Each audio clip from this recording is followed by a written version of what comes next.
You gotta have your feet How sloped. romantic. Shit. Ready? Let's go.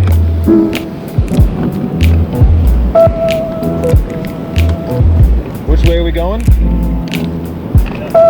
Whatever way you think you can ride up. Man, the sand. Hey, VC here. So this is basically a podcast that's meant for you to sit on the trainer and listen to me and Jeremiah talk all about the impossible route, get his thoughts on just how difficult it was, what he would do differently, his bike setup, his regrets, same thing with me. We kind of dive into a little bit, behind the scenes and some stuff that didn't make it into the video, and we just talk about it for a long time. And I'm going to do that over the top of basically every forward-facing GoPro shot that I have for the entire effort. Now, I have power and metrics for the first climb only.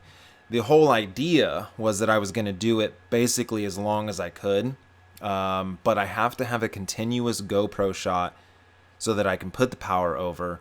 And what ended up happening is I had to start and stop the GoPro several times in the jungle, and it just is impossible to line up the data metrics when you have the GoPro shot like intermittent, right? When it's starting and stopping. So I'm sorry, I don't have it. It's impossible to do. So you'll get power and all that for the first climb, which is really the only important part for power wise, because the rest of it's all just zone 1, zone 2, a few little efforts into zone 3. But this first climb, which was average 25% for a mile, like just something so ridiculous. So like I said, I'm going to just clip into the podcast between me and Jeremiah. I hope you enjoy it. The whole purpose of this is for you to sit on the trainer and watch, the cool GoPro shots while listening to me and Jeremiah chit chat. That's going to start here in just a little bit, and then I'll come back in at the end and kind of, debrief you a little bit on the whole thing. But anyways, this was an unreal experience. If you haven't watched the whole video, I know it's long, but I really kind of tried to push my creative ability on that video. I'm super proud of how it came out. And so anyway, I really appreciate all the support that has been given through that video, not only just in comments, but also the donations that came through made my wife cry. So there's that. So anyway, I hope you enjoy this. This is me and Jeremiah talking about the impossible route. Little buggers. All right, cool, man. So the idea is that I'm going to post all of the GoPro footage that I have of the volcano, just continuously, right? So the plan was to make the whole first, like from the beach through the jungle, as like, a power overlay video. So I have almost that whole section, and then I have, a little bit of the rest of it. Anyway, so then while that is in the background, we will be talking about this. And so, feel free to talk about whatever parts you want, but probably we should just start from the beginning and kind of go through all the way to the end. And then I'd love to talk about the next project that we're going to do. So like, so far once a year, I've been able to do one big project, on this kind of level, like something that's not just a vlog. So, I want to talk about what we're going to do next year. How do we top this? And so, yeah, you know what I mean? So yeah, man. So let's just jump right into, I would say, because this is a lot of what people, I think the biggest comment that I got was about bike choice. So, just in overall, right, we'll go through each one of the sections. But were you happy with your bike choice? Obviously not that it wouldn't be a canyon, but that Yeah. the Grail was the best choice versus going like a Lux, Hmm. or a mountain bike. Would you do something different with the gearing? Or what you were able to accomplish this Yeah. on, what would be the major thing you would change different or do next time, if a next time, for the bike setup? Got it. So are you recording this Yeah. like right now? Yeah. We're all good. I was joking. Icebreaker. Yeah. So the bike question, that was definitely a big piece of this. And I think when we look at like, you know, the fact that we're on Hawaii, we can't like fly there with a ton of gear and trying to find a shop to find, last minute parts or tires or whatever have you is, it's a big challenge. You kind of want to go with just like the right setup. And there were sections of the course for sure, um, that we were just in the dark, completely in the dark. But that's part of what made it really awesome. And as we hit each section, you could definitely see a certain bike or setup being faster. Obviously, there are some paved sections which feel like they were long in the grand scheme of things. Like you're on the pavement for like 10, 15 minutes and you're like, holy crap, like if we were on the road bikes, we'd be going so much faster, or an endurace with like 32C tires. But then once we got to that section with the lava, like it's just absolutely insane. Like no way. Yeah, the pretty much kind of towards the end, like right before the place where we scouted the day before, where it was really chunky and steep, and I was having a real hard time just keeping it upright because the gravel was so marbly, Mm-hmm. and that yeah, you'd need a, like you said, there's each one of the sections, you almost need a different bike for each one of the sections, right? And so I feel like the Grail was perfect for it. I wouldn't do it on a mountain bike, and I definitely wouldn't do it on a road bike. I think potentially having a little bit more gearing would have been good, but I know that Yes. you personally were on a 1-to-1, right? You were a 34-34. Which was an absolute knee buster. Like my legs were so damaged from climbing the YPO Valley climb that I just thought I'm gonna cramp like halfway through this thing. I mean, I paid for that like just days later. Like it was just so bad to start a climb that long with just such a grind and really just being overgeared was yeah, it was a bit punished. Perfect setup. I think your gearing was about ideal. Well, so what would you do next time? What gearing would you run? I would definitely run a 2x for sure. GRX 2x with the biggest, bailout gear that I could find. And it's not that it's a bailout gear, but if you can just rest and get into that gear and get your cadence up for a minute and just like offload your legs and just unload a little bit, I think it makes just a huge difference, versus just being like locked into that like grinding pace where you feel the tension building up on your muscle fibers, and it's just your low back is just being just levered.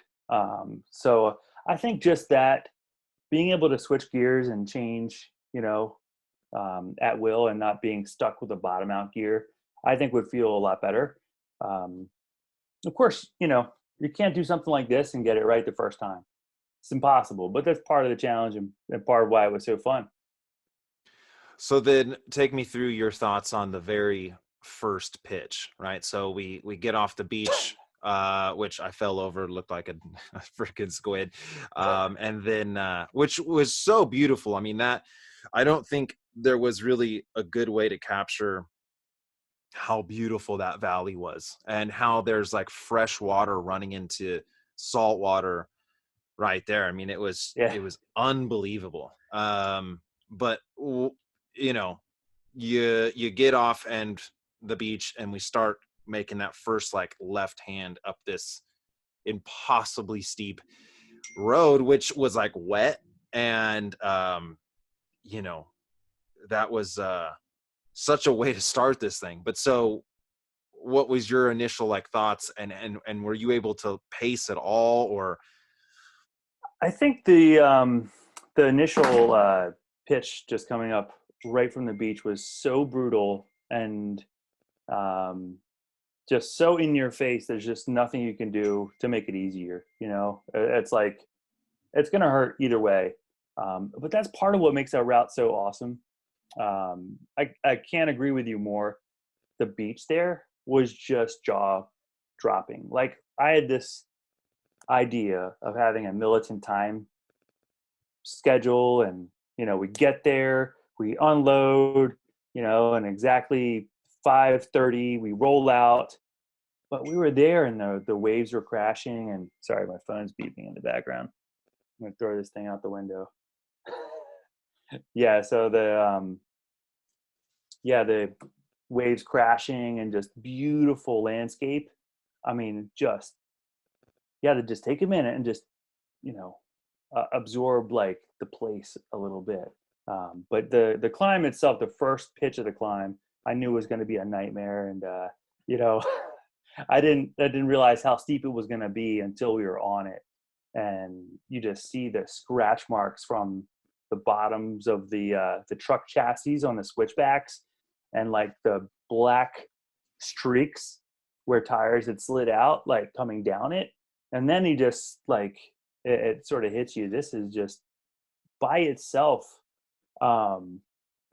ridiculous. I mean, it was just, I was laughing, like trying to turn the gear over. I'm just like, this is absolutely the stupidest thing I've ever set out to do. This is like dumb beyond words.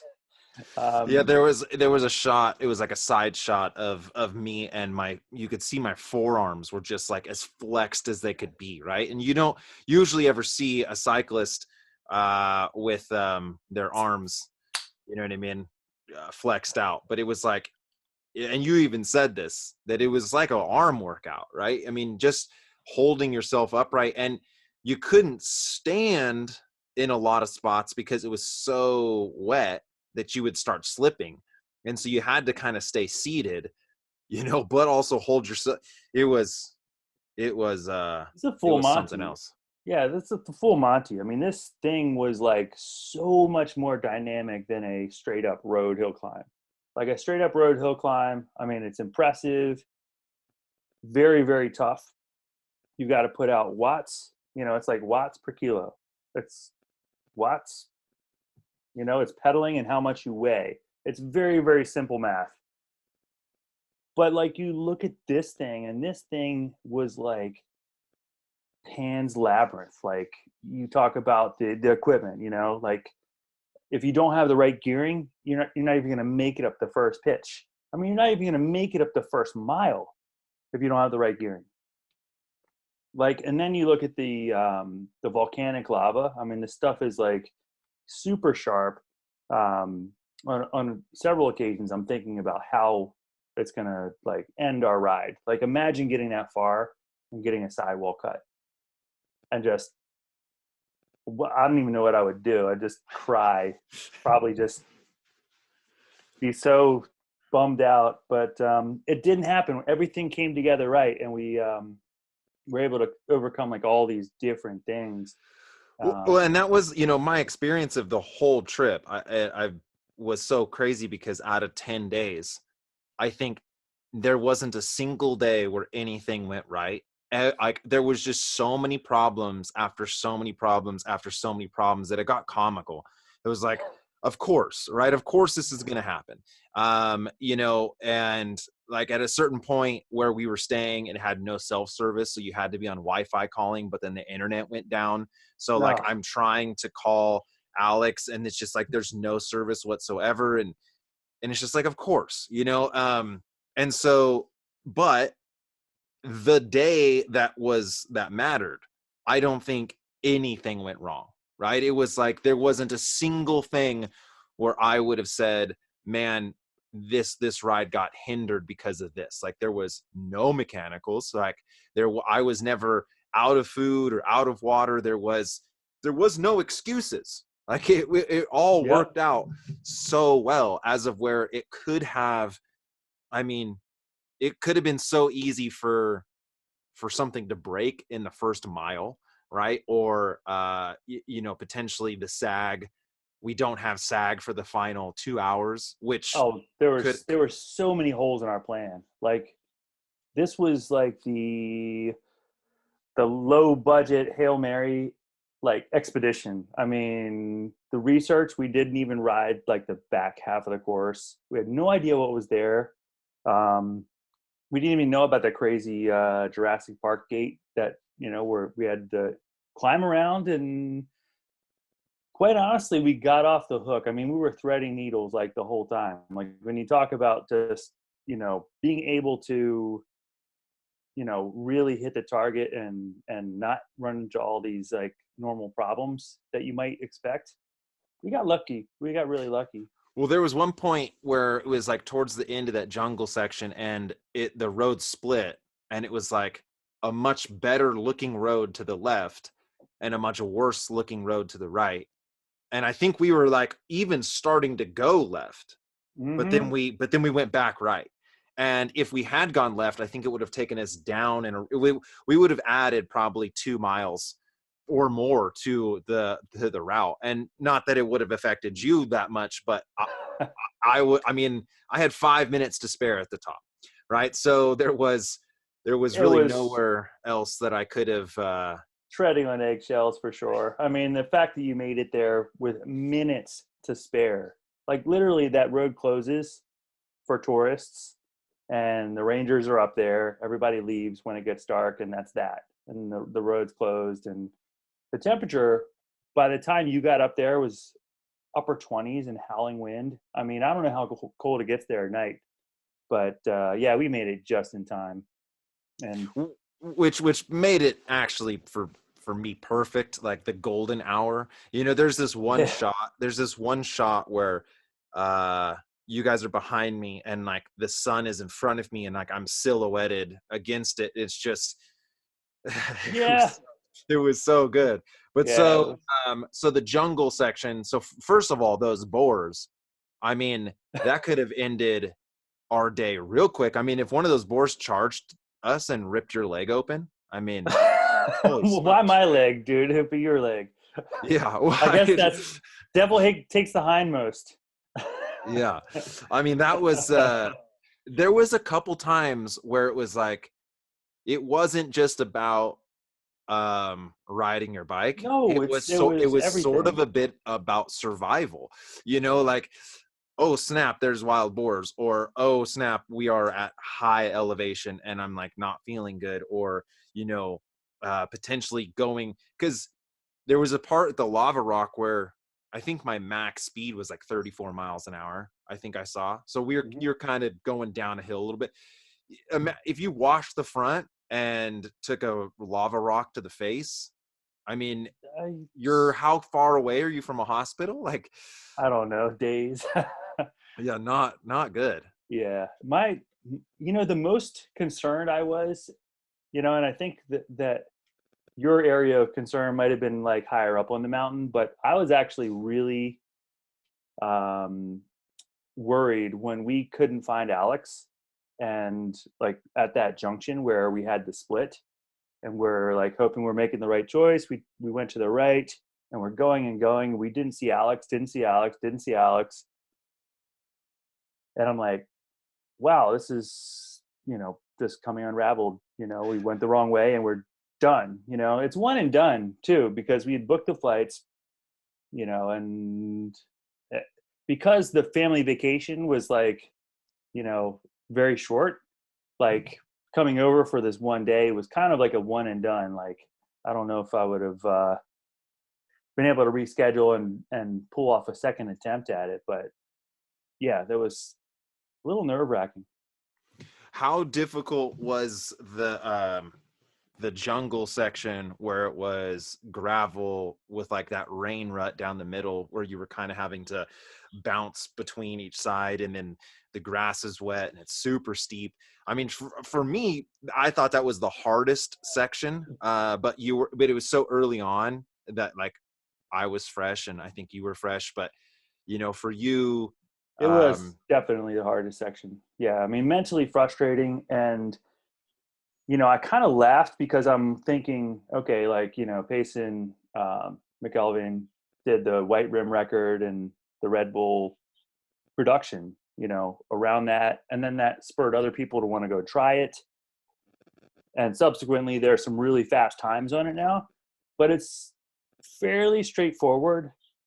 This, I would love to see the faces of people that go to try it after us, because they would get up that first section and, probably be just stunned how hard it is.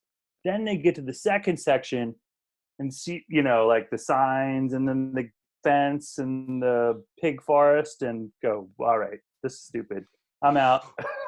Well, I'd almost would say that it's going to be harder for anyone else to do it again if they watched one of our videos, because you have some sort of visual of what's to come. So when you're going up the jungle and you're doing 500 watts just to stay upright, and you're sweating and you're at 3 miles in, right? Like for us, I didn't even have a computer on the front of my bike. Like I just didn't even want to look at anything. And I had no idea what was in store for us. So it always just seemed like, well, we'll just cross that bridge when you get to it. But if I'm doing it again, I'm knowing in the back of my head how difficult that top of the volcano, when you come out of the last gravel section and you hit the road and you see all the way up the switchbacks to the very top, and you're just like, no, dude. It's mind breaking. It's a mind bender when you turn that corner and you have been going forever, like a 100-mile national series race. Like, those are like 6.5 to 7.5 hours. Like at that point, you're just turning the corner and you see this monstrous top section. I mean, it's like Pikes Peak. I mean, just this beast, like mountain. I knew it was going to be really, really hard. And I've got this mental trick where I break it down into chunks and I try not to think about the whole thing. Just like if you looked at the distance and you said, oh shit, we've gone 3 miles. I mean, that just ruins your brain. Like if hours of work results in 4 miles of distance, you just like, man, I'm a POS. So it's just ridiculous. But if you just take it one section at a time and kind of like be in the now of, okay, just got to get through this section, got to get through this forest, got to get out of the jungle. Like that was a finish line for me. Getting out of the jungle and seeing like the road was like, okay, we passed a hurdle, we broke through. Okay, it's like, whatever's next, we're ready for it because we have one thing, we've one notch on our belt. But so, yeah, what's next? Which is so funny, right? So we start and we hit the steepest climb I've ever ridden. Then you go through, which is just like bushwhacking. There's really isn't any road. Then you're like, okay, good thing the hard part's behind us. And then we go into like 80-mile-an-hour headwind, just blasting us in the face, and really no end in sight. It's just like, come on, wind. So the easiest part of this whole section, like terrain wise, right? Because that first little like gravel section wasn't technical, it wasn't steep, but then you have an 80-mile-an-hour headwind. It's just, this is ridiculous. It was howling. Yeah, it was mentally just so exhausting. Just hearing the whoosh, like that sound. I mean, it sounds like you're sticking your head like next to a jet engine just all day. Just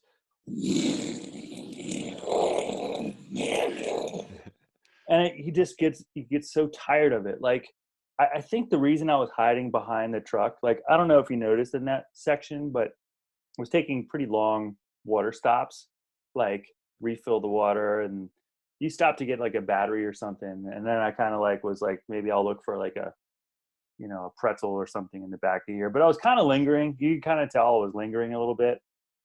And that's just because the wind, I mean, just that much just driving noisy wind.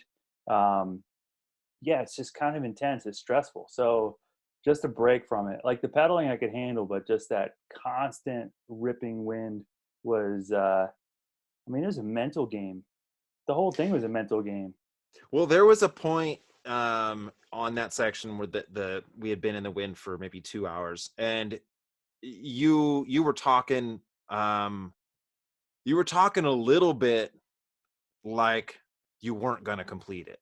It was more like we could redo this type of thing. Maybe we reschedule. Like, I don't exactly remember what your words were, but in my mind, I was hearing you sort of feel out me on like, hey, do you want to actually complete this? And so it gave me a ton of motivation and energy that, like, because if you're like, oh, this is super easy, this is no big deal, then I'm cracking mentally. But if someone of your caliber is questioning at all this, and I think you were saying, God, my legs are so blown out from that beginning, and you were sort of kicking the can a little bit, and I was like, dude, if Jeremiah doesn't finish this, I have to finish this. And so it was, because my whole backup plan, really pretty much from the morning I woke up, I was like, okay, I'm going to make it as far as I can. And then I'm going to film you finish this. Like I'm going to change into a videographer, because I don't think I'm going to be able to get, very far. And so that was always in the back of my mind, is like, when am I going to quit? When am I going to go film you finish this thing?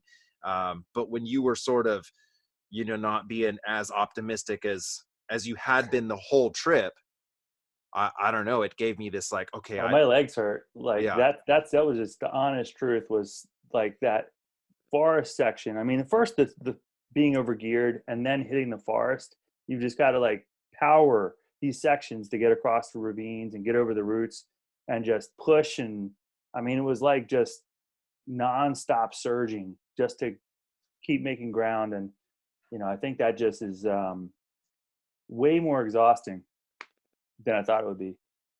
So we had, so the first like 3 hours we didn't use sag at all, but then I would say in the next like 3 hours we used sag a ton, right? We were stopping a lot of sag. Yeah, we stopped a lot. I mean, I was peeing every 30 minutes. It was really strange. And I didn't put this in the video, but it was like, it was crystal clear. It was like almost had like a blue tint, and I was peeing so much. And Alex at one point was like, dude, you got to stop peeing. You're going to not make it. And then I was like, to that, there's some science behind that, Tyler. So it's interesting. And some of the exercise physiologists out there will back you up on this, or you can Google it. But researching altitude acclimation, one of the first things that happens is you will start to pee a lot. And what that does is helps to concentrate your blood. Just think of like orange juice concentrate. If you pee out some of your volume, your hematocrit goes up. And so one of the first things you do when you get to altitude is you have to pee a ton. So you're probably starting to get that early like acclimation, the very first couple things that your body starts to do to adjust to elevation. And so we kind of, the one good thing about the way we did that climb was the climb, climbs up quite a bit, but then kind of when you get to 6,000 feet or so, it kind of hangs out there for a while and just does that whole backside climb where you're at 6,200 feet, and then you drop down to 61, and you climb up to 65, and then drop down to, 64, and then climb up to 68, and then you're at 7,000 feet. But it goes and goes, and kind of gives you a chance to get used to it a little bit. And I think that, that's why you're peeing.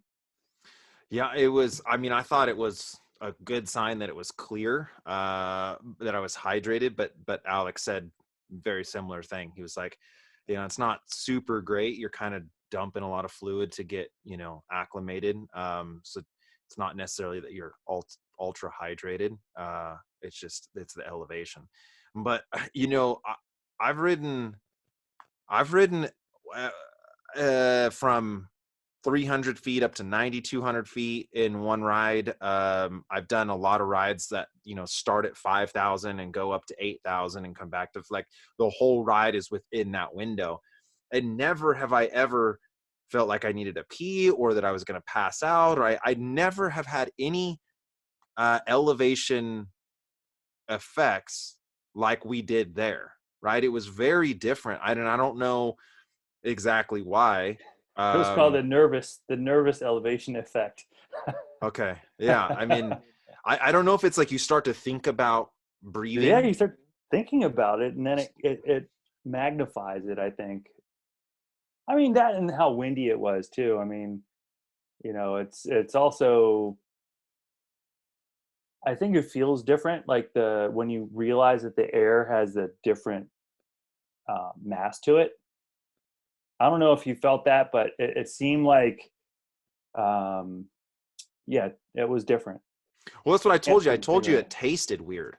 That was what was like kind of started freaking me out, is at about like right before we departed from each other. I was really like having some issues. I was like, I can't breathe right, and the air tasted metallic-y maybe, or like there was something different about it that I've never experienced. And so then maybe just thinking about it that way, and then like kind of starting to overreact. But when you said you were having a similar feeling and you just got to not think about it, that helped me out a ton. I think being able to bounce off of you a little bit, and that you're a much better capable rider than I am. So seeing you do things, like, I know it is possible, right? So I can kind of just, well, if he did it, like, I got to do it. And it was, if I had to do that solo or by myself, it'd be, I don't know if it'd be possible, right? Like, it would be really hard to tell myself that it's going to be okay. Yeah, it gets pretty freaky, when your body feels like you're not getting enough air. I mean, there's a certain, like, anxiety, it's like diving for me. I think it's, you feel this, kind of like claustrophobic feeling, so it's almost like a response, a physical response. And yeah, over the years, I've learned to tune it out. Like, I know it's okay. Like, I just go, it's all right. Nice long, shallow, or nice long, deep breaths, and it's going to be fine. And yeah, it usually is. Or you So die. you trained specifically to try to make your adaptation for elevation better. Now, I was going to do a video on this a while ago, and I kind of did some, Google research or whatever. But what I had saw is that training at elevation is good to hold your power, so you don't have like as much of a decrease at elevation, but you're not going to increase your power. And so then there's kind of two schools of thought: is either train really low and really hard and bump your ceiling so that when you lose 20% of your power, it's X, or you train elevation, you're not able to do the intensity, so you can't bump your ceiling, but your body gets better at handling the loss of power. And so, which one did you do, or did you try to do both, or like, what was your training? I've tried everything. So everything from, when you have this live high, train low, that's, the most common. And that's the idea of having an altitude tent or living up very high and then coming down low for high quality training. I've done, of course, terrestrial altitude is the best, but it's tough to do. because it's difficult to go from a really high elevation down to a low enough elevation. You have a few areas like Salt Lake City where you can do that. But a lot of places you can't really get low enough that it makes a big difference.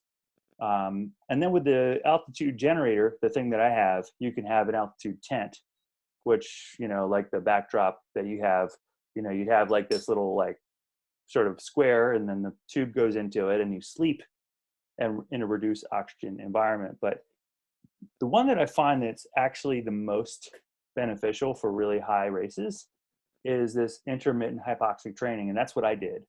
So prior to doing Breck Epic several times, got my Breck Epic champs plaque up there. You can see that. And I've won a few of the higher elevation mountain bike races, and racing at Transalp. I mean, that's fairly high at sections. I've had to been able to deal with it over the course of, many years. And I used to not be so good at it. But this seems to help. So what I'll do is these blocks of 10 to 15 minutes, and I'll increase the duration as I'm able to handle it. But I'll do training with a mask on. And usually I'm just riding tempo. I'm not really riding like a really hard pace, but I'm getting my blood oxygen level down to 85 or mid 80s, which is pretty low for people with a, background in medicine. It's quite low. But for short periods of time, it's not harmful. So between 85 and 90% SpCO2, which is dissolved blood oxygen. So at normal, like right now, you and I are probably both 97 to 98% dissolved oxygen. But even if you're riding hard, it's difficult to drive that down because you just start to breathe faster. So the big idea behind that is that you get a little bit of adaptation, but I think the most important adaptation is psychological. So when you're up there and you're just, breathing as fast as you possibly can, and you feel like your, oxygen gauge is just going lower and lower and lower, you know that you're going to be fine. As long as you keep that, rhythm and you keep on breathing, this sort of like duress and this stress is much less of a hindrance. And then the acclimation that you do get from it is it's noticeable, but I didn't do a ton. I just did enough to make sure I didn't completely crater when I was doing it. But so when you're doing this, so you're like putting a mask on and you're blocking the flow of oxygen while doing like intervals or something? It's not blocking. So there are two different, so you'll see these masks that people are advertising. They don't do shit. They train the inspiratory muscles. So the muscles that, like expand and contract your lungs. That's most of what they do. I haven't seen anything. The true test is if you get the blood oxygen monitor, you put it on your finger, and if that sucker is much lower, then you're going to force a lot of hematological changes.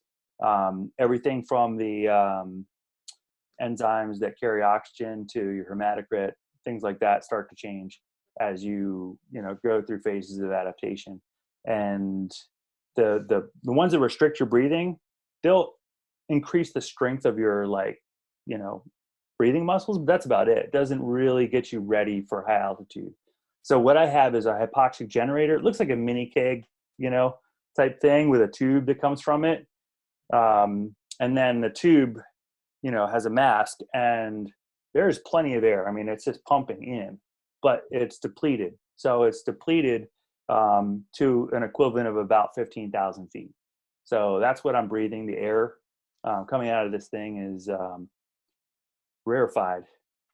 Tastes funny too. Tastes like metal. Huh. Crazy. But so when you're doing the intervals, you need to dramatically change what your expectations are for that, right? Like you're not trying. Yeah, it's insane. So trying to do 300 watts on the trainer, I mean, it's a good brisk tempo for me, but I mean, when I'm doing like a really hard effort, like yesterday, I'm able to do close to 400 watts for sustained, 15-minute effort. for this, I mean, it's everything I can do to hold 300 watts. Like most of the time it's even like 280, but I got to the point at the end of my 3-week acclimation where I could do like 300, 310 on there.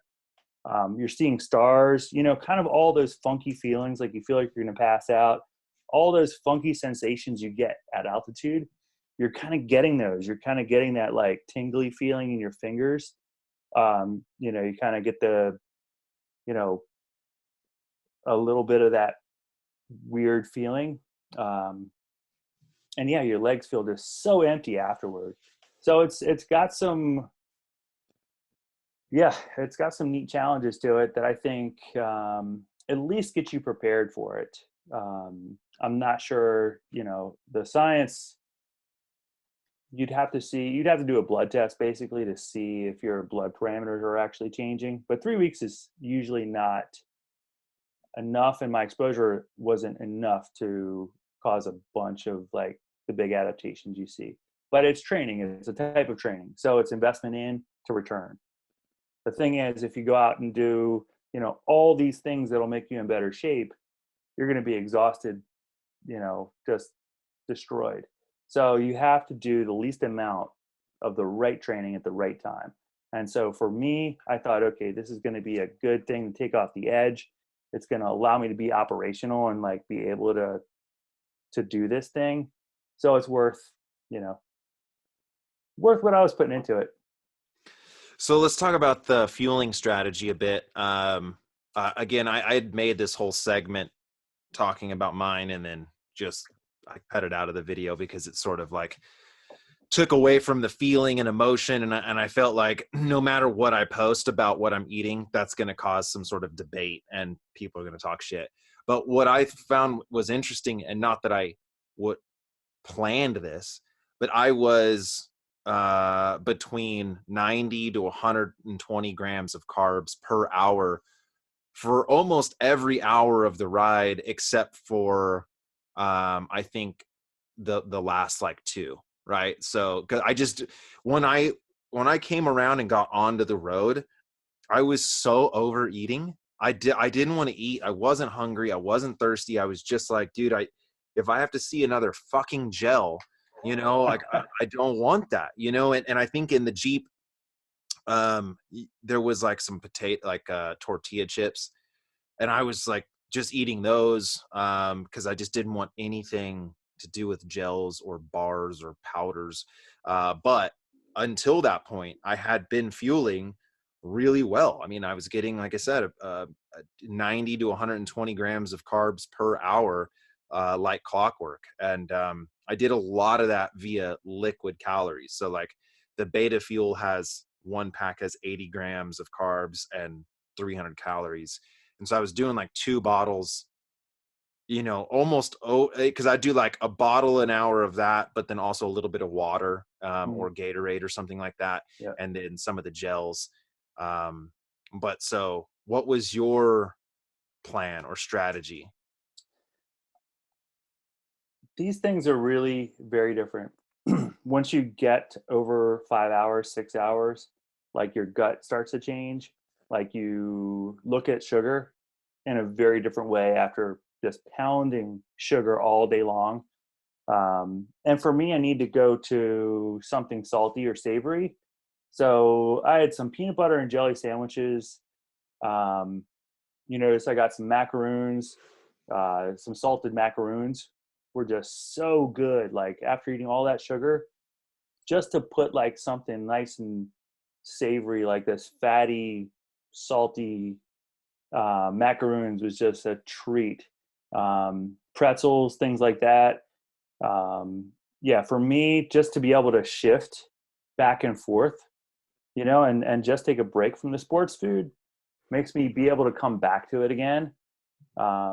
And I get these weird cravings too, that only seem to happen on the really long rides. Like I've got this, you know, thing for the gummy snacks, like the Swedish fish or the gummy bears or like the gummy worms.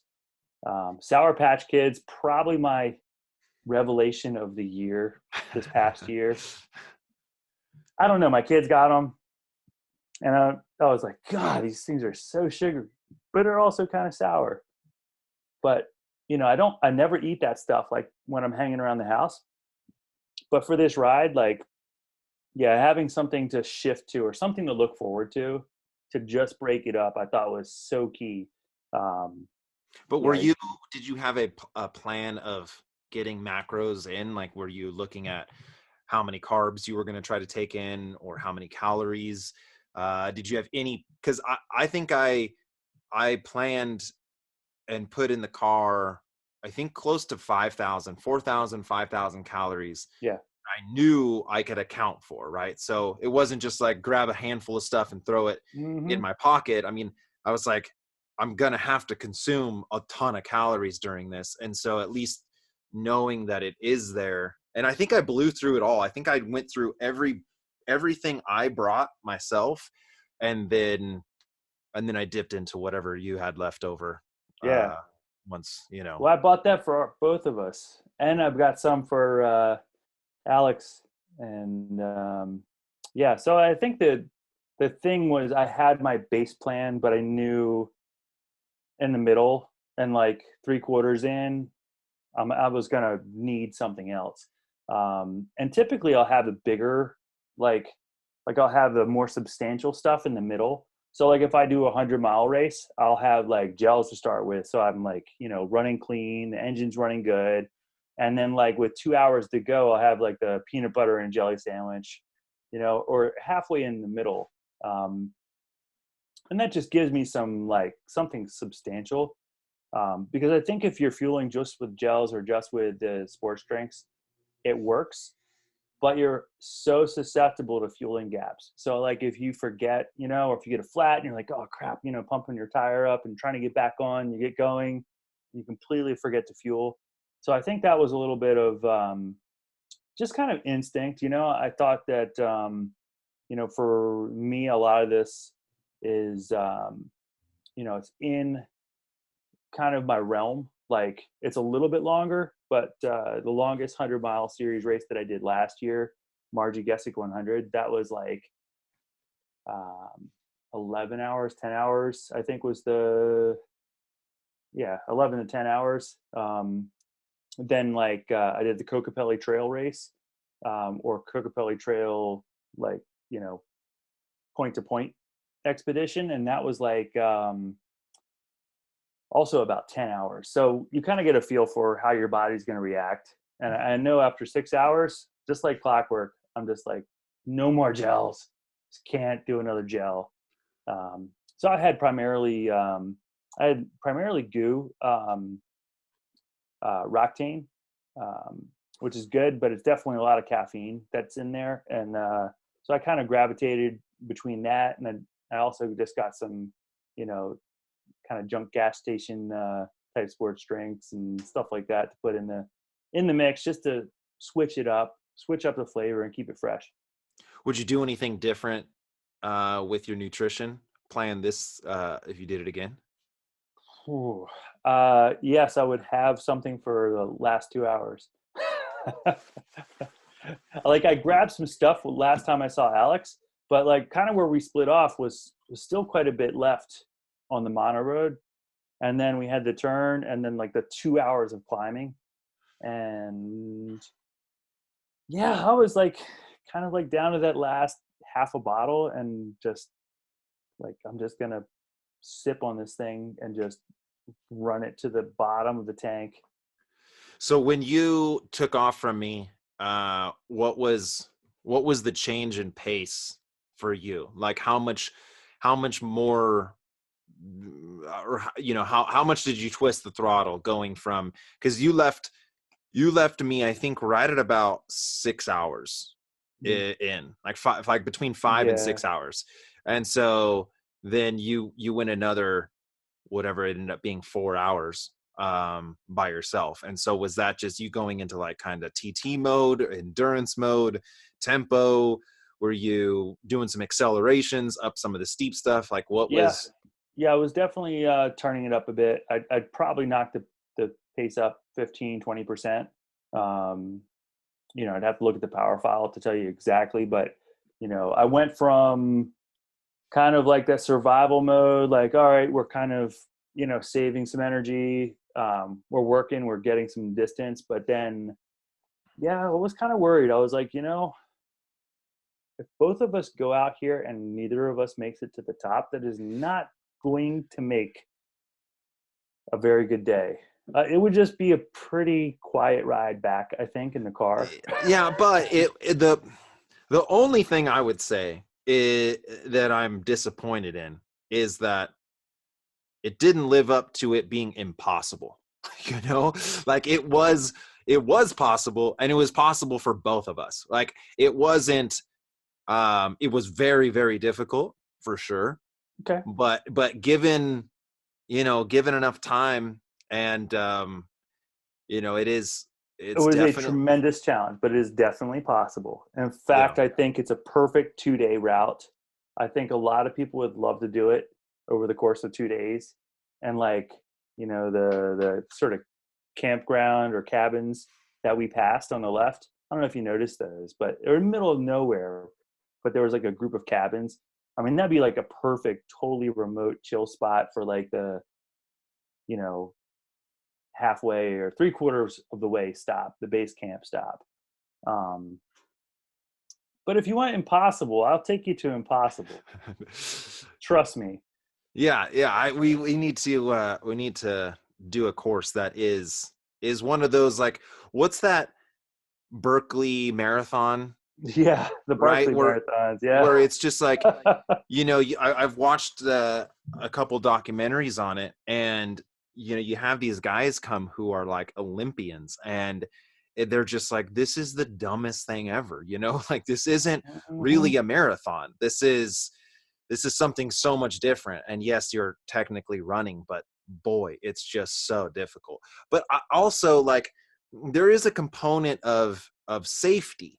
And I feel like this route, you can really bury yourself without having to worry that you're taking risks with your life, right? Like if you do the Ram, you're having to accept that I might fall asleep on the bike and veer into traffic, right? Yeah. I don't want to be sleep deprived and have to go down a descent. That's no longer a part of, I feel like, sport, right? That's sort of just being negligent a little bit, right? Yeah, in the end, when you look at it, and it's like, wow, that was really cool. There's so many points along there that are like, you had to risk your life. Yes. And that crosses my head, or crosses my mind when I think of these expedition ideas. And a couple of the ideas that I have are like, yeah, they're like this one, but a little more dangerous because you have to get down off the mountain. Like there's no car up at the top waiting for you.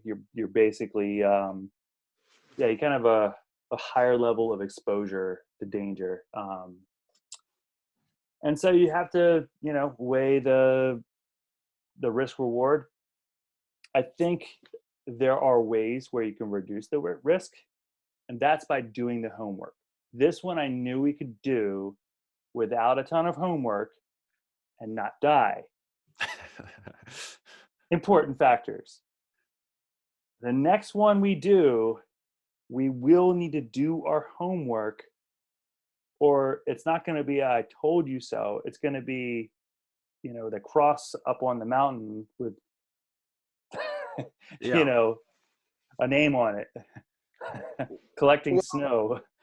Well, so, I mean, speaking of what's next, I know that you had something in mind in Colombia, I believe, but the next project, I want to do a multi-day thing. I want there to be this component also that is potentially not sagged.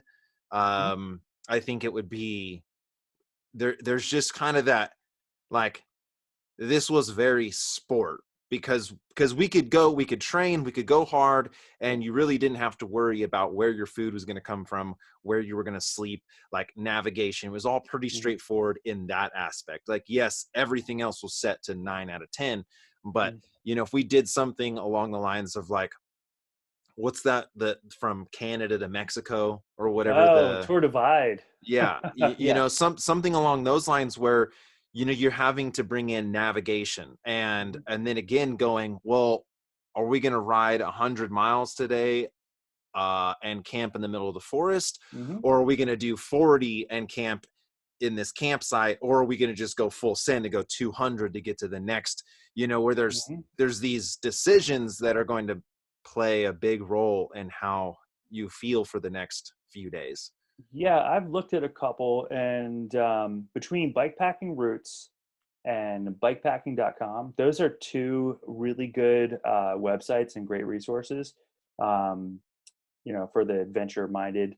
And there are a couple that have races. So if you want to look into something really, really effed up, and it's, again, that one's more sleep deprivation, mind you, the Silk Road race. That one, it gets a lot of play, a lot of media, and there's a race element to it, but there's also kind of like you're riding, you're doing your own thing, and you're just trying to survive. So there are plenty of pretty wild races out there, like the Hope 1000. That one's pretty cool. Looked into that a bunch. I was trying to figure out something to put into this summer, but plans obviously are going to be changed quite a bit on where we can travel to, and a lot of the sort of adventures I plan on for the summer will be kind of the backyard adventures. They'll be the easy ones to get to. But yeah, I've always wanted to cross the Andes, and kind of like in the area of Machu Picchu, through Ecuador. So that's probably one of the ones that just seems to perk my interest, because you have this incredible diversity of challenges again. And that's what drew me to the impossible route. It wasn't like necessarily how hard it was, because yeah, I mean, the east approach is also very, very hard, but it was just how dramatic it was, and how like, you just get lost in these landscapes that are just so incredible, like this desert, the high desert, the volcanic, the jungle. And that's what I think is neat about this concept, is to try to go from the Amazon to the Pacific Ocean. So basically like over the Andes, from the heart, or from the headwaters of the Amazon. So there's some really good routes. There's a lot of really old Inca trails in that area, and a lot of other expeditions have kind of gone through some of these areas. The other idea I had is an even bigger hill climb that I've been scoping out. That's in the border of Peru and Ecuador. And this one, yeah, is probably 3,000 feet higher than the one we did. So Okay. it also goes to the driest desert on the planet, the Atacama Desert. And so this one would be pretty much, it would be another really big, big challenge. I mean, part of me is like, hey, it'd be cool to do something different, like you're talking about, something that's a little less, sport oriented and a little bit more adventure oriented. But yeah, maybe you could do both. It'd be one hell of a week. Yeah. I mean, again, I think that it was so cool getting to do this and getting this opportunity, and sort of being like, and this is what I love about YouTube, man, is that there's no gatekeeper.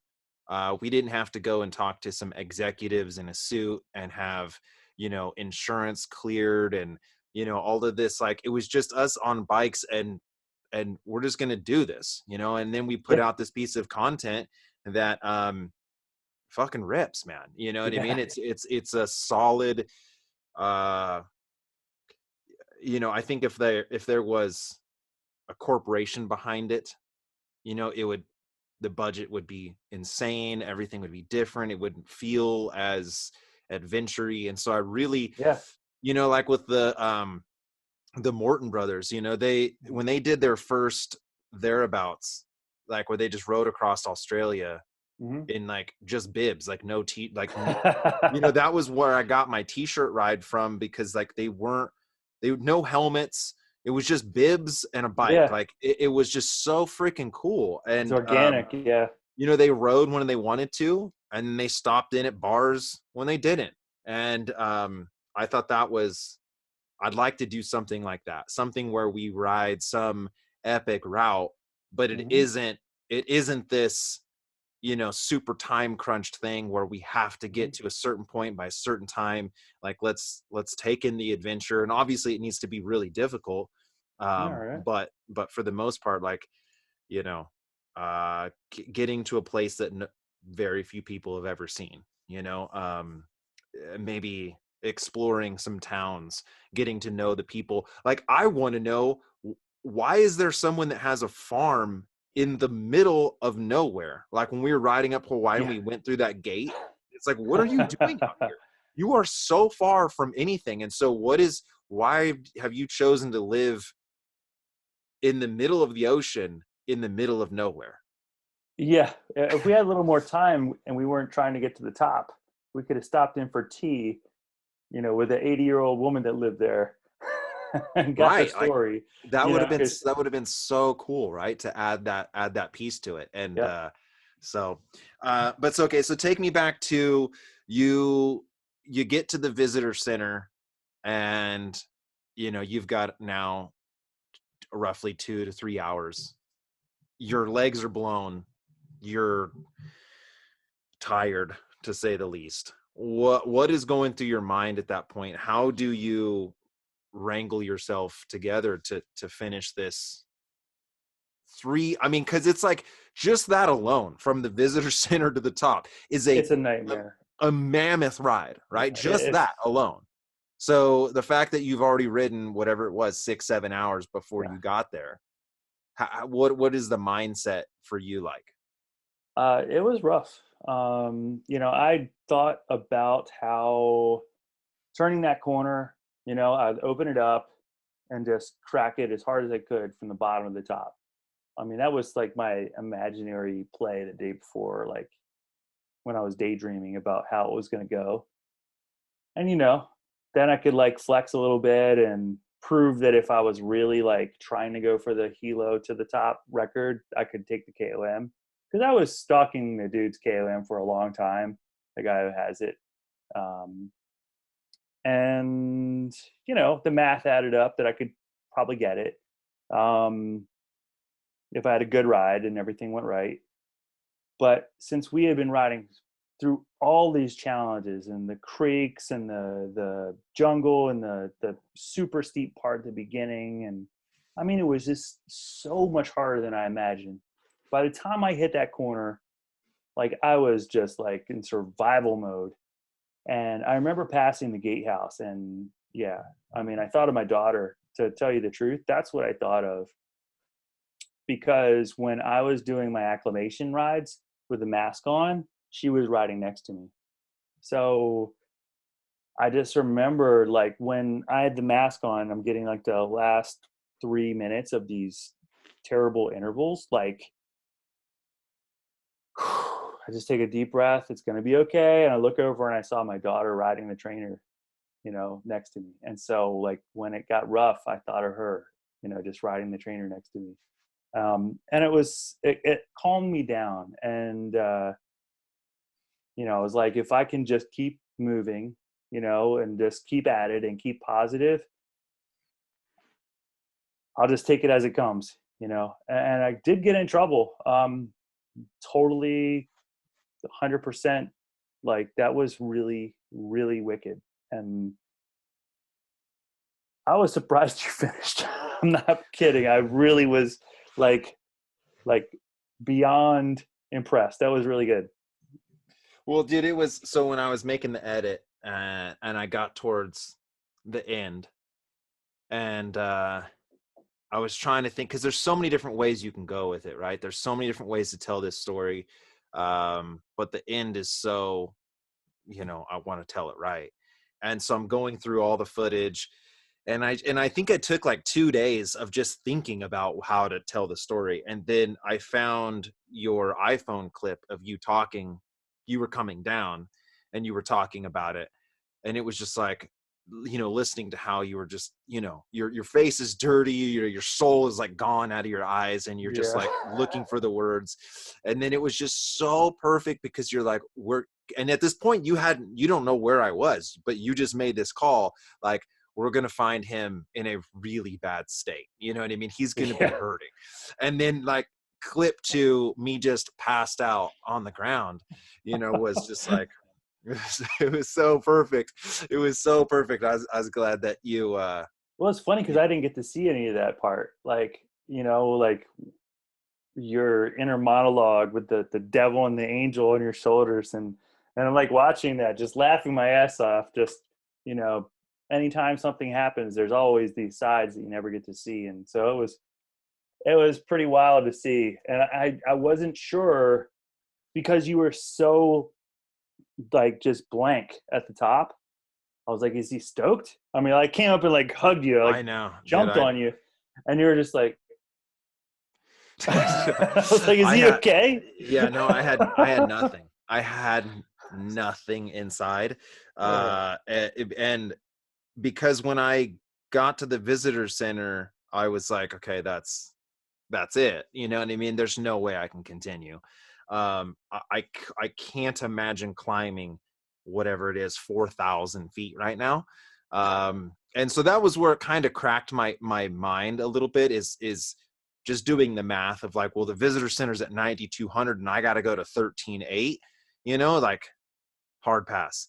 And so then I just laid there for a little while and was fully planning on, when Megan was going to leave me, that I was going to get in the Jeep and film you finish it. And so I had in my mind, I'm done. You know what I mean? And then just by laying there, I just got super hippie and really started thinking about just more in the terms of that I get to do this, not that I have to do this. You know what I mean? Like, this is an opportunity. Yeah. And so that's that little like change in my psyche, or change in the way I looked at, pain and suffering. It's not like I've got to push myself through this pain and suffering. I get to push myself through this pain and suffering. And that really changed it for me big time. And, but I mean, you saw, dude, I was walking my bike so many times. Like, dude, it's just, it was really, really, and then when you let the air out of my tires was actually such a huge help. And I wish that I had done that before, because the gravel section is so steep and so washboardy, that I was just 70% of my pedal stroke was spinning. It was really frustrating.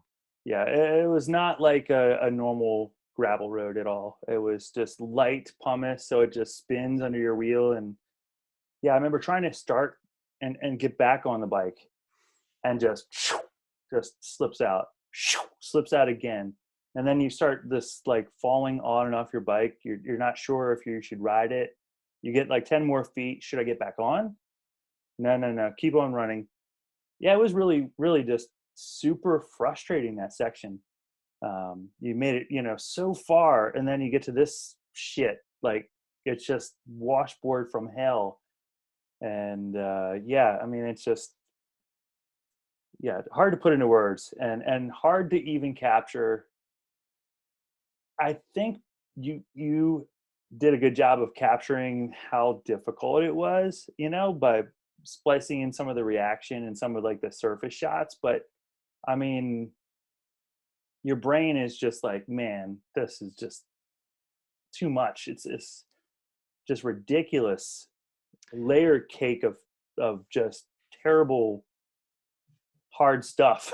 Yeah, well, that's the thing, right? Is that it's the layers that make it all so difficult, especially towards the end, where just everything hurts. Your hands hurt from gripping the bars and the gravel, and you're like, your lungs hurt from breathing so much. Your ass hurts. Your what everything, and then you're getting cold now, and you're just like, there's just so many elements to it that it's very hard to depict. But so when you got to the top and you kind of laid down up there, how long did you take to sort of take it in? What were your thoughts up there? I mean, I was blank. I was devoid of any emotions. Did you have any emotions? Were you stoked? Absolutely. Just incredible. It was more like a feeling of just this feeling of awareness of what we had just done. Because, when you're in the doing phase, you're just trying to get over one hurdle, over the next hurdle, over the next hurdle.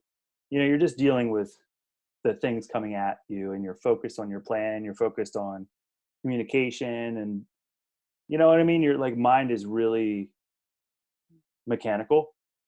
But then when we reach the top and it's finally over, you look around and you're standing like the most beautiful spot in the world on top of the world's biggest volcano.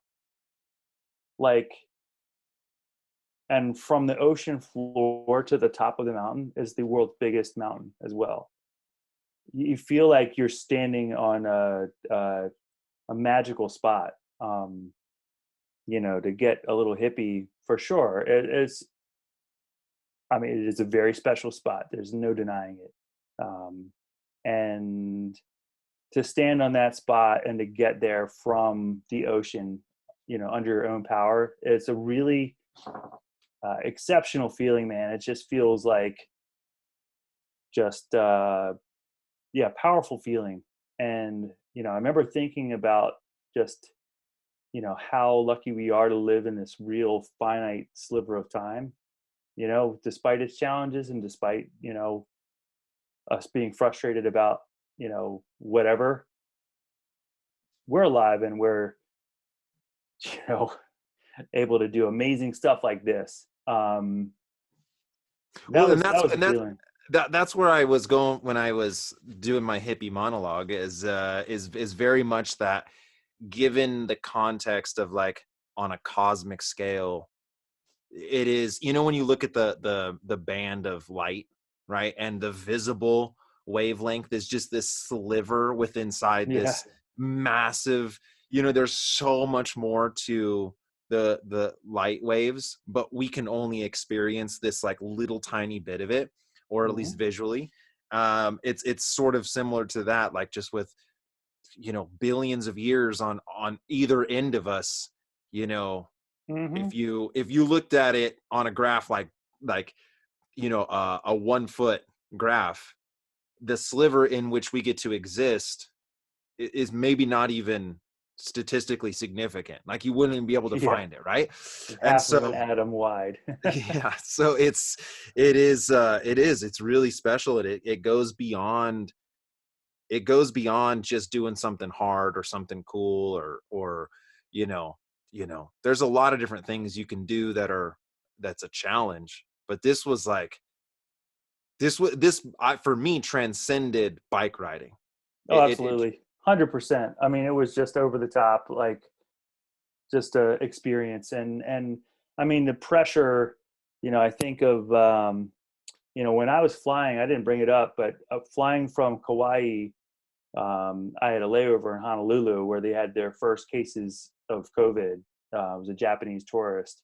And, I knew that it's coming, but I didn't know how fast it was going to come. And, for us to be able to go and do that was like the last time we would be able to get to do that in a while. And I thought back, when I looked at the preparation, I was like, well, we're really not prepared. We barely have enough, logistically to film this.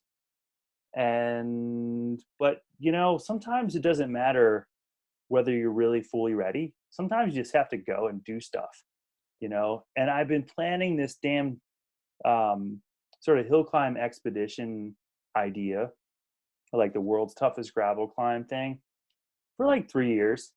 And just like you said kicking the can is like exactly the word for it. I'm not ready. It's not like,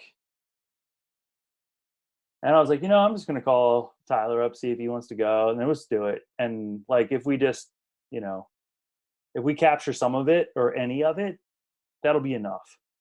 And for sure, it was just awesome. And, people's response to it, they really, really, I think they saw like, how just out there the idea was. And we were a little bit outside of our comfort zone. I think it was kind of like, I mean, you just can't get better than, some just straight up adventure and debauch, you know what I mean? Like just things go sideways, things get,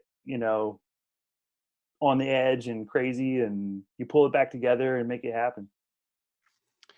So what was life like after you did that? Right. So the next day, are you just straight into family mode, or like what, do you have any downtime to sort of get to sit up on the couch next to, what, like the virtual, like I'm just envisioning Lance Armstrong with his 7, jersey, like he's laying on the couch, right?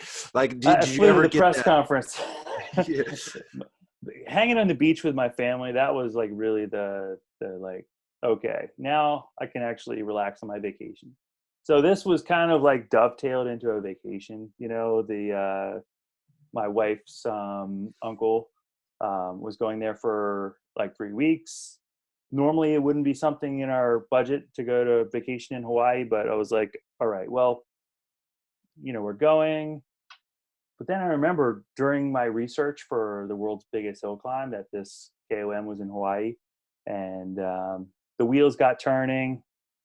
I talked to Alex, then I wrangled you into this dumb idea. And I basically almost ruined the vacation. My wife wanted to kill me.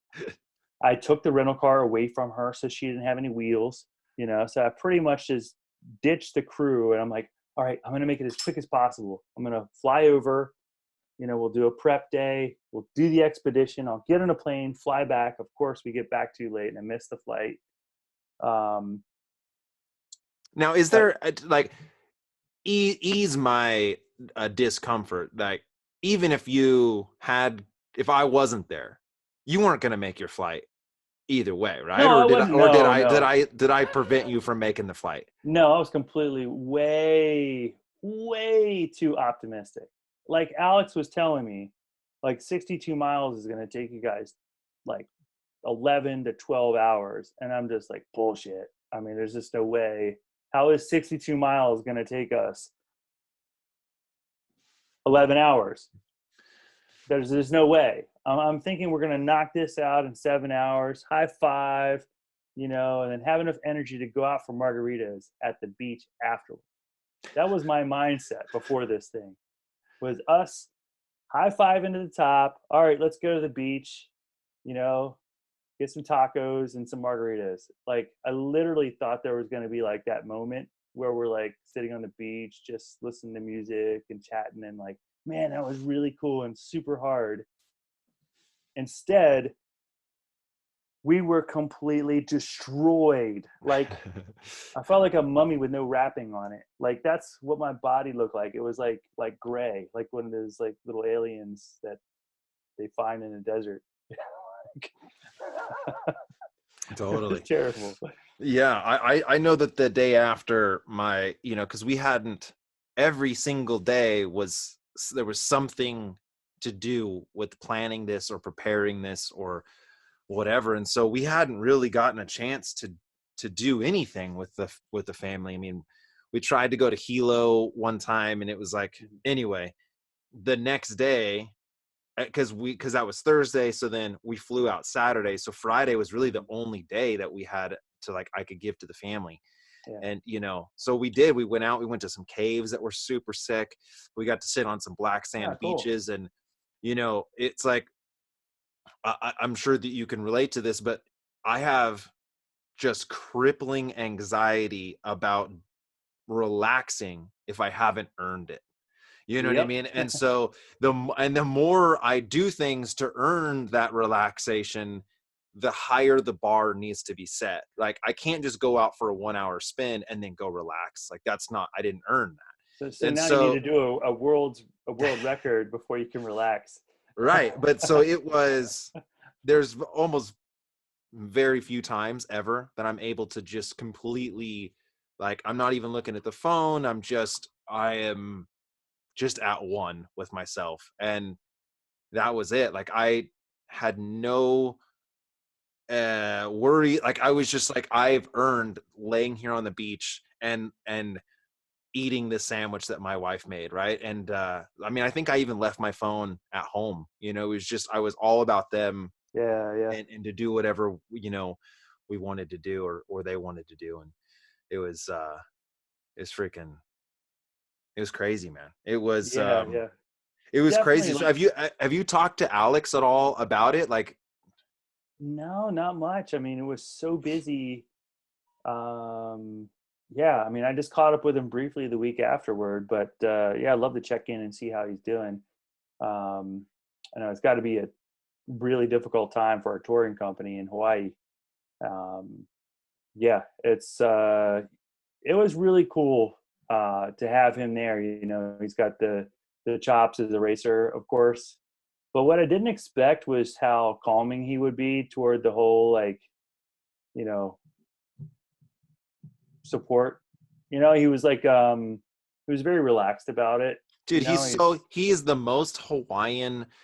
He has the most Hawaiian vibe ever, right? Like it's just, I was trying to get a hold of him to, figure out the bike stuff. And, every time I could never get a hold of him at all. And then finally when I do, I'm like, hey man, I've been trying to get a hold of you for like hours. He's like, oh, okay.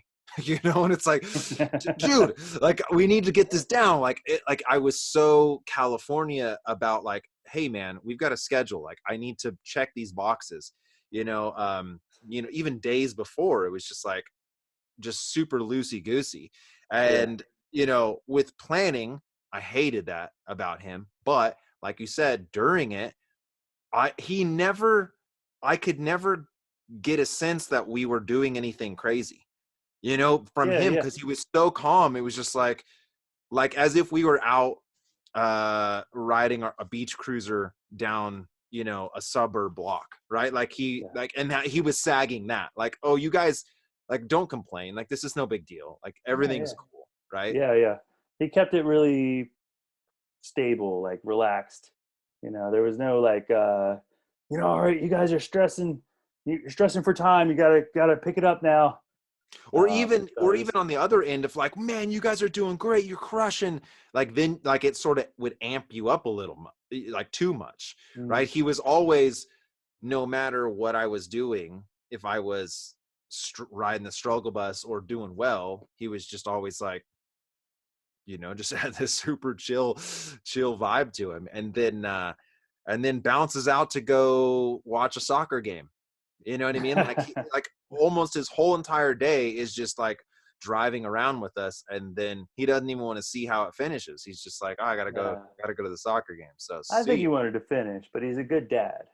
Yeah, well, So that's what I'm saying. Like, I was thinking about it. You know, he was talking about how his kids don't think of him as a pro bike racer, and I could tell he probably missed that in some ways. But I thought, he's a good dad, and that's always like, you know, way more awesome than being good at other stuff. So, for sure, for sure. I mean, yeah, that's that. there Well, was that. and so like without him, I there's no way we're doing this in one day for sure. How could you see It would potentially? involve a lot of self drops. So I do rides sometimes where I'll like drop a cooler off, like at strategic locations, and you got to hide it pretty good so people don't find it and take your stuff. But it usually works. And sometimes you get a bear that'll like eat your stuff. Um, but yeah, I've got it pretty down. I've got this water filter. So basically, I've got this Sawyer water filter where you can just scoop up creek water and drink it. Um, so Yeah, but there weren't no creeks on a volcano. There are not too many. No, I mean, I was scoping it out. Like I remember we crossed like two. I mean, it was like really dry on the backside, so it was not a lot of opportunities for water. The other thing too, I think, was a little challenging was that we're not allowed to get technically get support from Big Island tours below the visitor center, and so that's part of why he peeled out too.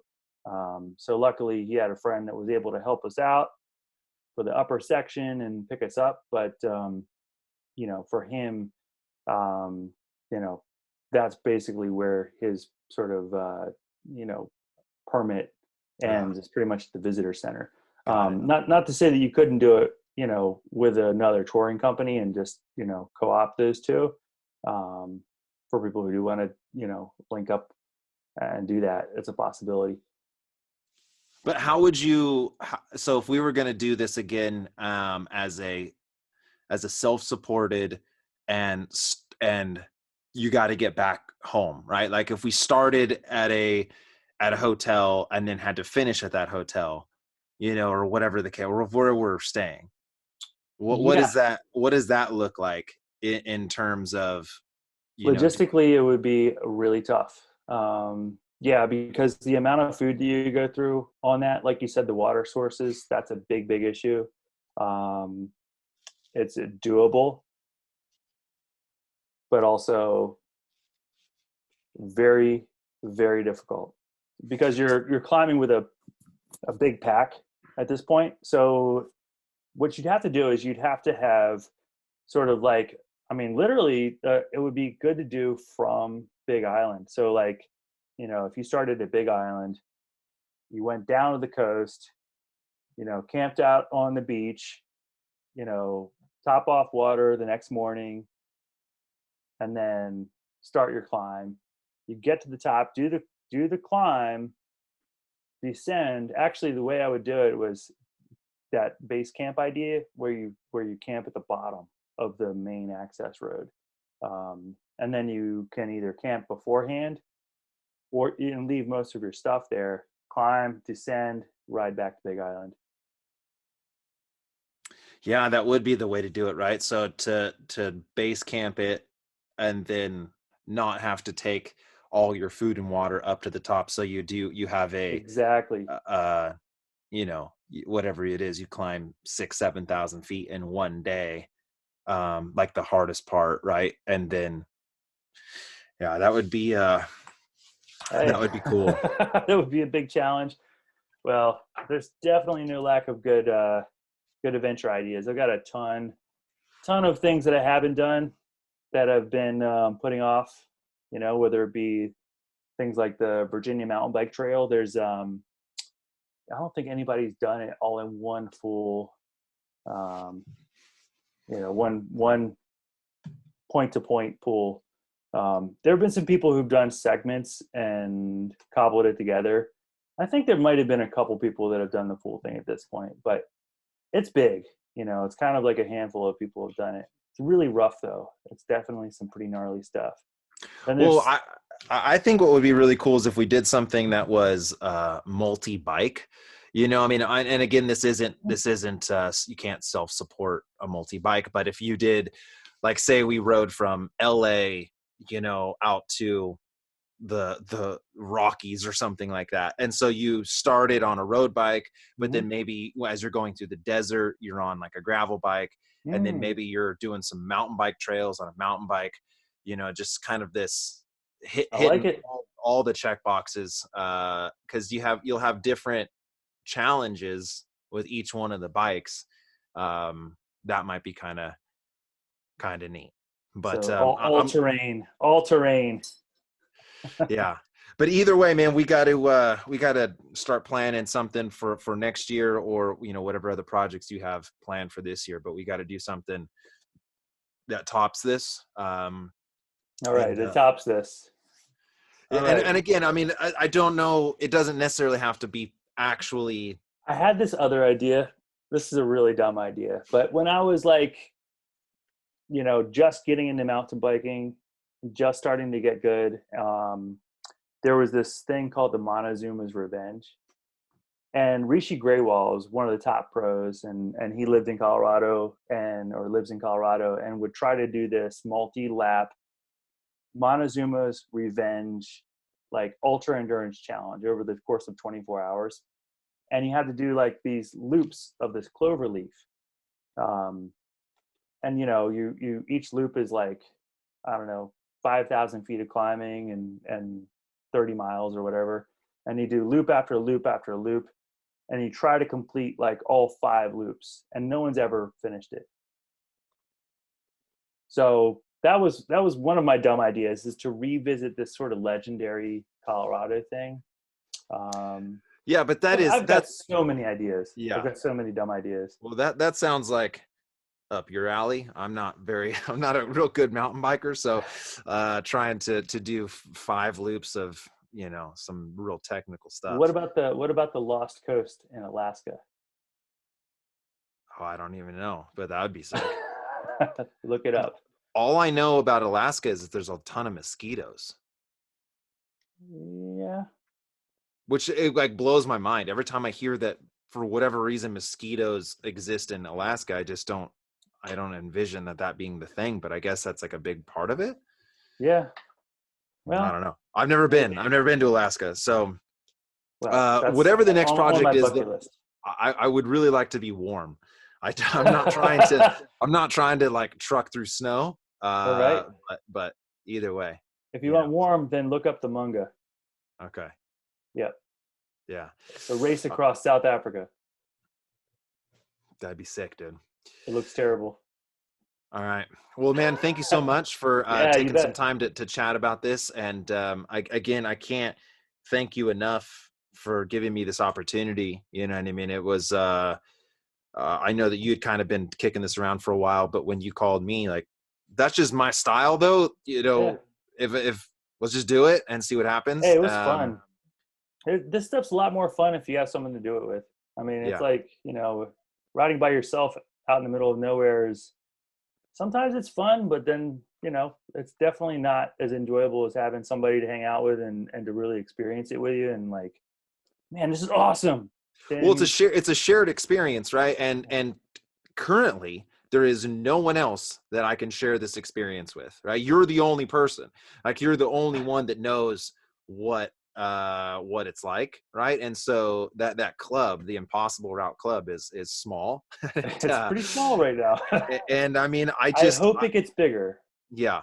I honestly don't know how I'm going to overcome this or top this as a personal achievement, because like I said, this transcended bike riding. I mean, this is on one of those levels of just a once in a lifetime thing. And then potentially with the whole COVID stuff, like it could, you know what I mean? Not that it won't ever open back up, but it'll open back up. Things may never be exactly the same again. Like all the stars aligned for this and that's okay. That's okay, because there's something, and it doesn't have to be about doing something to beat this or to overshadow this. It's to do something different. And so I think when you look at, the great adventures, I mean, they're not always about like, if we wanted to go and beat the other guys that did the fastest climb up from Hilo, yeah, that could have been done, but it would not have been as nearly as interesting. So when we look ahead, we look at the next synergy where things and opportunities, are there, where the conditions are right, where the adventure is awesome, and, we, can pull together and do it. I think it's not about doing something that tops this. It's about doing something that's different. Well, let's do something different. All right, we definitely will do something different. Okay. So that was the conversation between me and Jeremiah, all about what we're going to do next and what this was like. Now, I'm picking up here at the very end, which was so brutal, dude. It was so insane. There's really this has already been said a lot of times. There's no words for it. But at this point, you're so high.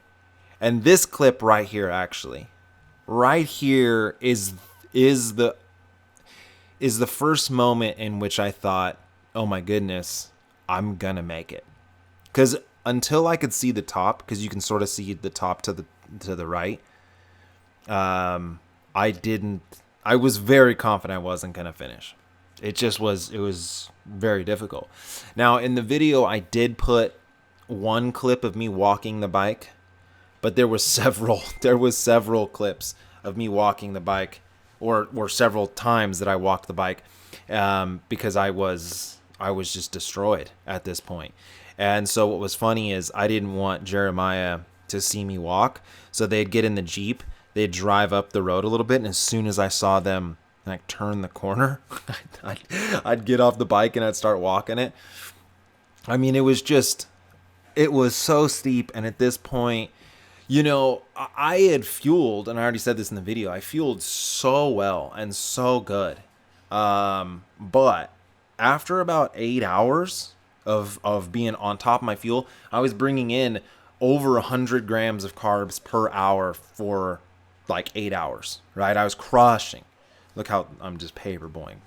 But at a certain point, dude, I did not want to see another gel or powder or anything. I didn't want to eat. I didn't want to drink. I was just over it. And so in the last 2 hours, I didn't really consume a lot. I had some Coca-Cola, not cocaine, which if someone offered me cocaine, I would have just took all of it. But no one did offer me that, and so I had to sort with Coca-Cola. Now, here at this point, I am not really sure where the top is, because I've never been up here. So I'm just like, is there a finish line? You know, how much further do we have to go? And it's freezing. I think it was about 20 degrees up here, which it doesn't really look like it, but it's below freezing. I mean, it is cold. And that's, you know, it's very uncomfortable. I was so, at this point, over it. Now, what's funny is there was this final shot that was really good, but there's this chick hobbling about in the middle of the road. What you doing? You know, like right here, Megan's getting this sick shot of me, but I had to edit out because, you know, that chick was like, I don't understand. You know what I mean? Her friends needed to help her to the top. I don't know. It was really weird that she was walking or crutching in the middle of the road. Anyways, people are clapping. They don't know me. They have no idea. They just know it's tough being up here, period, let alone a dude riding his bike. So Jeremiah didn't get this reception because he came earlier, but I got a really warm, welcoming reception, and it ripped. The golden hour thing worked out so perfect. You know, it was just a happy mistake for sure. I've never been up here before, so I had no idea what it was going to look like.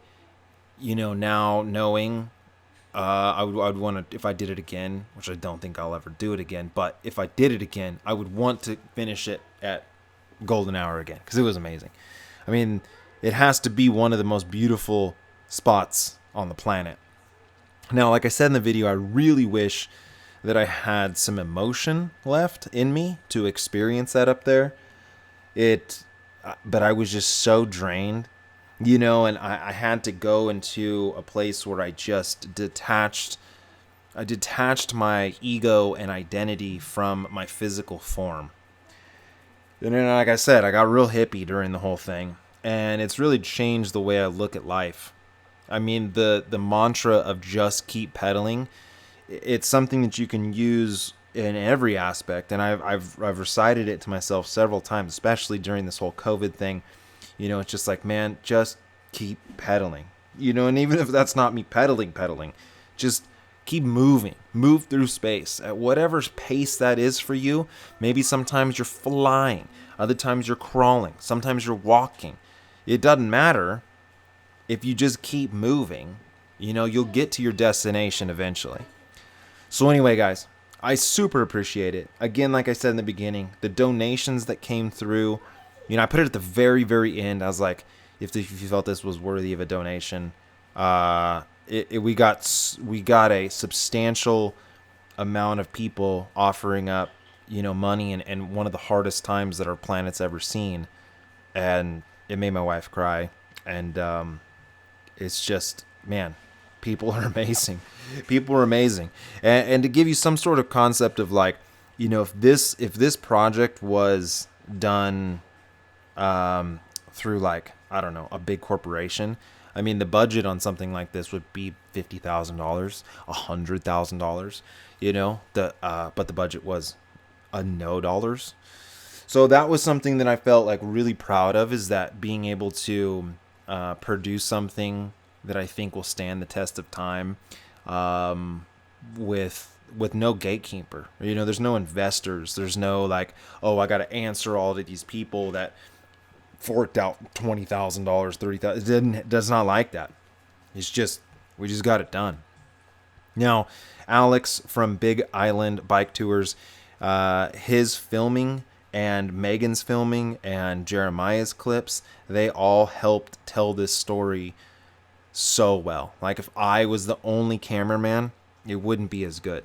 So when I saw the clips from Alex, I was actually so happy, because I didn't know what to expect. So there's definitely a lot of people to thank, and this took a team. This took a team of people around me to get this done. So I hope you enjoyed. If you haven't watched the video, you should check it out. And I hope that the rest of your trainer session is awesome and that you're staying safe and that soon we'll be riding bikes on the real road. As always, Vegan Cyclist. You.